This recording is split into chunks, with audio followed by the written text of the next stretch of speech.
we're going to start by going over the first thing which most people learn when they're learning a new language, and that's the alphabet, the Finnish alphabet, or aakkoset. And just before we get into the actual letters of the alphabet, I want to emphasize that in this video we're going to be studying the names of the letters. What we are not going to be studying in this video is the phonetic pronunciation of the letters in Finnish words. In other words, we're going to be learning the Finnish equivalent of our ABCs. We're not going to be learning how to pronounce these letters in words and how these words sound in everyday speech. That will be in a later video. So we're going to start off by going through each and every letter of the alphabet. And just before we do that, you can probably already tell by looking at the screen that Finnish is, like English, based on the Latin alphabet, which means that most of the letters in the Finnish alphabet are the exact same as the letters in the English alphabet, because both languages are based on the same alphabet. And what's even more convenient for native English speakers is that most of the letters produce the same or very similar sounds in Finnish as they do in English, which makes learning the alphabet for a native English speaker relatively painless and quite straightforward. So the first thing that we're going to do is we're going to go through every letter. I'm going to say the letter, and I encourage you to repeat the letter after me as a pronunciation exercise. And then afterwards, I'm going to go through one or two small differences which might cause a few problems, which might raise a few questions. But hopefully, by the end of the video, you'll have a pretty good grasp of the Finnish alphabet. So let's start by going through every letter, starting with A, B, C, D, E, F, G, H, I, Y. Just scroll down here. K, L, M, N, O, P, Q, R, S, T, U, V, kaksois-V, X, Y, Z, Ä, Ö, ruotsalainen O. Now, the first thing that you might be wondering is, why do some of these letters have these double brackets around them? What do these double brackets represent? And they represent these letters, which are double bracketed, represent letters which are not originally part of the traditional Finnish alphabet. In other words, they're foreign letters which have been imported, if you will, imported into the Finnish alphabet over the last few years. And we include them in today's Finnish alphabet because more and more often we're seeing words and names which contain these foreign letters. And more often these letters are becoming more and more common and more used in day-to-day life and in day-to-day language in Finland. So we include these letters, these foreign letters, even though they are not part of the original Finnish alphabet.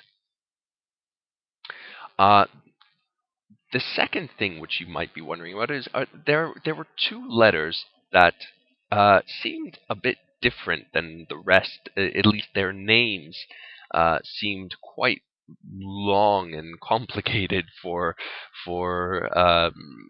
names of letters, which are letters are considered, well, at least in my opinion, relatively simple concepts or simple characters, and these two letters are kaksoisve, this what we would call in English a W, and this A with a little circle over top of it, which is called a ruotsalainen O. Quite long names for relatively simple concept or character.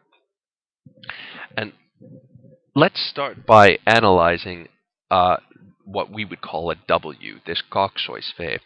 Now, if we think in English, what is a W? Where does the name W come from? Well, it's simply two U's which have been glued together, if you will.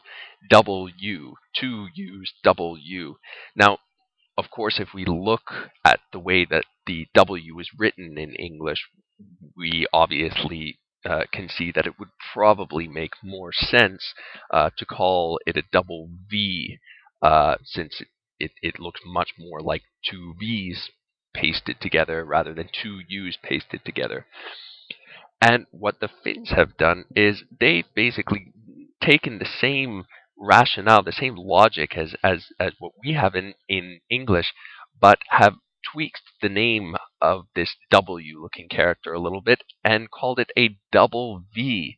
And this kaksois, kaksois means double, double. Kaksois means double. So here we have a double V.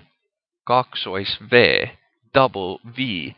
So you can see the same sort of logic and reasoning behind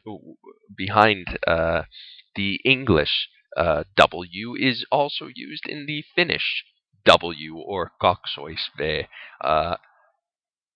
So it should be quite easy to remember for native English speakers. Anyways, you just have to replace this ve with this u with ve, kaksoisve. The second letter, which might look a bit strange and or raise a few questions, is this ruotsalainen o. Now, you probably noticed that this ruotsalainen o is also bracketed. Now, we just talked about that the bracketed letters represent foreign letters. In other words, they represent letters which do not originally form part of the Finnish alphabet, and this is no exception. This A with a small circle over top of it is a foreign letter, and you can probably guess from which language this letter is borrowed when I tell you what ruotsalainen means. And ruotsalainen means Swedish. Ruotsalainen means Swedish. Ruotsalainen means Swedish. So you can probably guess from which language this letter is borrowed. It is borrowed from the Swedish language. And for those of you who know a little bit of Finnish history or Northern European history, you would know that Finland was for hundreds of years, since the early Middle Ages, was part of the Swedish kingdom and was a part of Sweden all the way up until the 19th century when it then became a part of Russia. It was transferred to the Russian Empire as part of a peace treaty during the early part of the 19th century. And then Finland gained its own independence early in the 20th century, just towards the end of the towards the end of the First World War. But anyways, the fact that Finland was part of Sweden for many hundreds of years means that there were and are still today many influences from Sweden, both culturally, in the arts and the sciences, and obviously linguistically, because this A with a little circle on top of it, this Ruotsalainen O, is originally a Swedish letter, but it is still included in today's Finnish alphabet because you do come across it from time to time. Uh, but what's important to note here is the phonetic uh, pronunciation of this Ruotsalainen O. Now, I already mentioned that we're going to talk about phonetic pronunciation in a later video, but just to give you a sense of what this Ruotsalainen O sounds like, it's called a Ruotsalainen O because it is pronounced the exact same way as a regular O, which we have here. So this Ruotsalainen O, even though it looks different, even though it has a different appearance, it is pronounced like an O. It is pronounced in the exact same way as a regular O.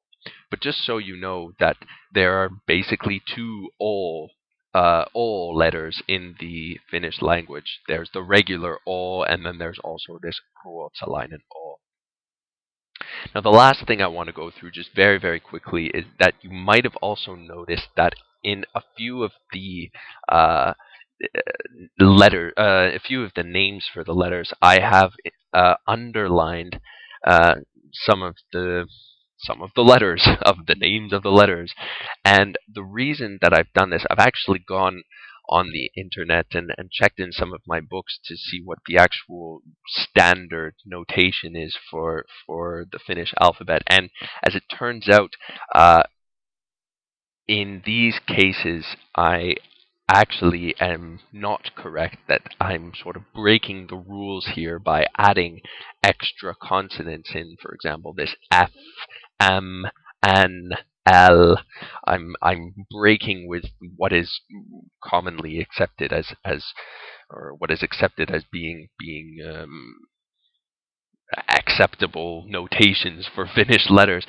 But I did this for a reason, and that's because presumably you're just starting your Finnish language studies, and I feel that it's really important, particularly with these letters, which I've underlined, to really try and enunciate these letters as clearly as possible, because these are the letters which tend to cause uh,